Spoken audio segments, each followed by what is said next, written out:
반도체 얘기부터 시작을 좀 해보겠습니다. 오늘 뭐 이데일리 신문 세컨톡 기사도 요 얘기인데요. 원래 5월 15일 날 다음 주에 시행되기로 했던 바이든 정부의 AI 반도체 수출 통제 정책, 이거를 지금 트럼프 정부가 좀 뒤집었죠. 일단 시행하지 않겠다고 얘기를 했고, 이거를 대체할 새로운 규칙을 만들어서 조만간 발표했다, 이렇게 얘기를 했습니다. 자, 이거는 두 가지 의미를 들고 있습니다. 하나는 일단 기존의 규제가 해소된다는 측면에서 어제도 그렇고 오늘도 그렇고 필라델피아 반도체 지수를 비롯해서 이제 미국 뉴욕 증시의 이 반도체 관련주들은 긍정적인 반응을 좀 보이고 있습니다. 규제 해소 쪽에 미국은 무게를 두고 있다는 얘기가 되는 거고요. 또 하나, 새로운 악재가 또 나타날 수 있는 소위 말하는 새로운 불확실성이 또 하나가 생겼다고도 볼 수 있습니다. 반도체와 관련해서는요. 그러니까 그 새 규칙이 도대체 어떤 식으로 나올지 아직은 잘 모르죠. 그냥 우리가 유추할 수 있는 거는 결국은 이것도 역시 중국을 타깃으로 하는 걸 것이다라는 겁니다. 그러다 보니까 이게 이제 중국을 타깃으로 해서 AI 반도체가 중국에 들어가는 걸 차단하는 거, 이 부분에 대해서는 변하는 게 없을 텐데 이거를 어떤 식으로 할 거냐, 또 중국의 AI 반도체를 수출하는 나라들이 있지 않습니까? 뭐 엔비디아도 당연히 상당히 많은 양의 반도체를 수출을 하지만 HBM을 이 AI 반도체를 비롯해서요. 특히 삼성전자나 SK하이닉스도 중국의 AI 반도체 칩을, 특히 HBM을 판매를 하고 있습니다. 물론 삼성 같은 경우 뭐 HBM뿐만이 아닙니다만, 특히 이제 삼성은 현재로서는 이제 이 하이엔드 HBM이 지금 퀄테스트 통과를 못 하고 있기 때문에 로엔드, 저가 뭐 HBM3나 HBM2 이쪽을 이제 중국에 좀 수출을 많이 하고 있는 상황인데, 그 외에도 뭐 DDR 쪽이라든가 낸드 쪽이라든가 중국에 수출을 많이 합니다. 그래서 삼성전자 같은 경우는 전체 반도체 수출의 절반 정도가 중국에 들어간다라는 얘기가 좀 나올 정도니까 공식적인 그런 통계는 없습니다만 추정을 해보면 그렇다고 얘기가 나오는데, 업계에서는. 그러니까 삼성전자 같은 경우 만약에 또 중국을 굉장히 세게 이렇게 그 타겟으로 하는 그런 어떤 규제를 하는 그런 정책이 나온다 그러면 그 여파가 결코 삼성전자한테 유리하게 갈 수만 없다, 이런 얘기가 될 수밖에 없는 거고요. 뭐 상대적으로 SK하이닉스는 그 부분에서는 조금 수출 물량도 대중 수출 물량도 삼성에 비해서는 적고, 또 사실 SK하이닉스는 이 하이엔드 HBM 판매가 워낙 좋기 때문에 뭐 그런 부분에서는 리스크가 좀 훨씬 적은 거죠. 그러니까 그런 부분이 국내 반도체 업계에는 이렇게 희비가 엇갈릴 수 있다는 부분이 될 수가 있겠고요. 어쨌든 현재로서는 반도체주에 대한 이 기대감은 어쨌든 너무 좋게 가져가실 필요는 없지 않을까 생각이 듭니다. 어제 삼성전자 보합 마감, SK하이닉스도 이 소식 때문에 약보합 마감을 했는데, 여튼 우리 시장은 미국 시장의 반도체 종목들과는 달리 조금 이제 무거운 그런 행보를 보이고 있는 그런 상황입니다. 두 번째 체크상 가보겠습니다. 어제 화장품주 주가 굉장히 좋았죠. APR 어제 실적 발표도 있었습니다. 실적 원이 서프라이즈 나오면서 무려 28% 뭐 상한가 근처까지 올라갔고요. 삐아, 코스맥스, 실리콘2, 그다음에 제이준 코스메틱, 제닉 S, 뭐 콜마, 뭐 VT, 뭐 인그루드랩 해서 뭐 어제는 6, 7% 정도 이상의 이런 높은 상승률을 보이는 종목들이 대부분이었습니다.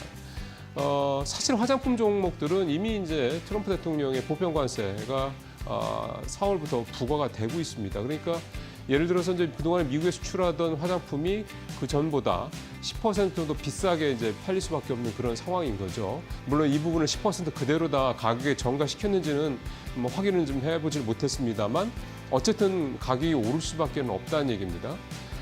그럼에도 불구하고 APR 실적만 놓고 보더라도 1분기 어닝 서프라이즈를 했는데 무엇보다 해외 매출이 3배 가까이 이렇게 증가를 했다는 부분에서 알 수 있듯이 해외 매출을 이 어떤 트렌드가 별로 이렇게 둔화되지 않고 있다는 겁니다. 그리고 중요한 거는 사실 미국에만 수출이 문제가, 우리가 수출하는 게 아니지 않습니까? 유럽, 남미, 아시아, 뭐 중동까지 이 K-뷰티 상품들이 안 가는 데가 이제는 없습니다. 그러다 보니까 어떻게 이러면 저변의 확대, 그러니까 수출 그 대상 국가가 이렇게 확대되고 있는 것들이 이게 또 어떻게 우리 K-뷰티의 또 다른 경쟁력으로 부각이 좀 되고 있다, 이렇게 볼 수가 있겠고요. 또 하나 포인트는 중국입니다. 3월에 이어서 4월에도 우리나라 화장품 K-뷰티의 중국 수출이 늘었거든요. 퍼센티지는 한 자릿수이긴 합니다만 두 달 연속 늘은 거는 2021년 이후 지금 거의 한 4년 만이니까 뭔가 좀 분위기가 중국에서도 좀 변화가 예상이 된다라는 거죠. 게다가 어쨌든 요즘에 엔터주들이 잘 나가고 있는 건 이제 한한령 해제에 대한 기대감인데, 한한령이 만약에 해제되거나 또는 중국이 어쨌든 한국에 대한 이런 여러 가지 부분들이 조금 완화가 된다고 그러면 당연히 화장품도 상당히 지금보다 더 좀 나은 모습을 볼 수 있다는 겁니다. 물론 저가 화장품들은 이미 이제 중국 본토산 화장품 회사들이 이제 자리를 잡았고요. 어쨌든 우리는 이제 중저가 또는 이제 중고가 뭐 하이엔드는 또 이제 유럽산들이 또 중국에 또 많이 좀 잡혀 있고 그러다 보니까 이 중에서 상과 하 이 사이를 어떤 상당히 굉장히 두터울 수 있습니다. 이 층이. 이거를 이제 국내 화장품 브랜드들이 좀 장악을 할 수도 있다. 이런 예상을 좀 할 수가 있기 때문에 어쨌든 화장품은 요즘에 분위기가 확실히 좀 떠오르고 있다. 그렇게 좀 볼 수가 있겠습니다. 그래서 화장품들 주가 흐름 일단 많이 올랐는데요. 또 이제 조금 쉬어갈 때 오겠죠. 그럴 때 같은 경우는 최근에 특히 중국 관련돼서 비중이 좀 큰 종목들을 좀 중심으로 해서 요즘 같을 때 이게 지금 뭐 급등할 때 따라 들어가는 건 좀 무리고요. 좀 쉬어갈 때를 대비해서 미리 종목 리스트들을 한번 좀 체크를 해보시고 조정 받을 때 좀 쉬어갈 때 좀 담아 보시는 것도 좋지 않을까 생각이 듭니다. 자, 마지막으로 하나만 더 보겠습니다. 어제 네이버 카카오가 많이 떨어졌습니다. 네이버는 무려 5.2%나 급락을 했고요. 카카오는 3.5% 급락을 했습니다. 일단 어제 우리 이 포털주들이 많이 떨어졌던 이유는 애플 부사장이 AI 검색이 구글 등 기존의 검색 엔진을 대체할 것이라는 얘기가 나왔던 것, 또 애플이 퍼블렉시티랑 이제 손을 잡겠다라는 얘기가 나왔던 것. 애플이 자꾸 이제 구글을 건드는 거죠. 근데 사실은 뭐 애플이 이런 얘기를 하지 않았더라도 시장에서 계속 이런 얘기는 있었습니다. AI가 계속해서 이렇게 발달을 하게 되면 검색 부분에 있어 타격이 클 것이다 이미.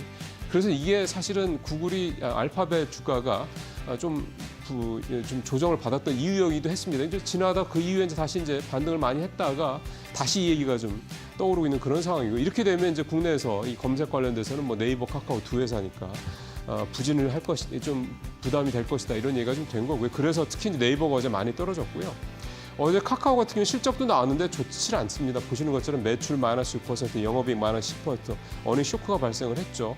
이런 부분도 있었고, 카카오 같은 경우 실적 나와서 조금 더 살펴보니까 사실은 카카오의 뭐 새로운 성장 동력으로 카카오가 엄청나게 투자를 했었던 이 콘텐츠 부분의 매출이 16%나 줄었더군요. 이제 그만큼 콘텐츠 부분의 실적이 이렇게 부진하다라는 거, 이 부분이 이제 어떻게 보면 카카오의 이제 발목을 잡는 그런 부분이 될 수가 있겠는데, 일단 회사 측의 얘기는 2분기부터 광고가 성수기로 들어가기 때문에 그 효과가 있을 것이다. 또 이제 AI 쪽에서 결국 성과를 좀 내야 되는데 이 부분에 있어서 좀 회사 측에서 기대를 좀 하고 있는 것 같긴 합니다.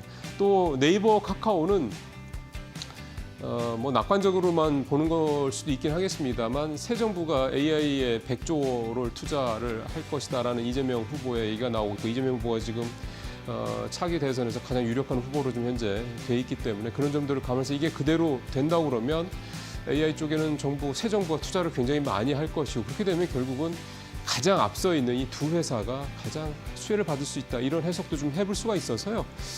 사실 뭐 섣불리 얘기할 수 없는 부분이긴 한데 실적이 안 좋기 때문에요. 근데 네이버, 카카오는 이 AI 시대가 우리가 본격적으로 투자를 할 때, 특히 정부 차원에 적극적으로 밀어줄 때 수혜를 가장 앞에서 받을 수 있다는 부분도 좀 감안하시면서 잘 좀 참고하실 필요가 있겠습니다. 모닝체크 마치겠습니다.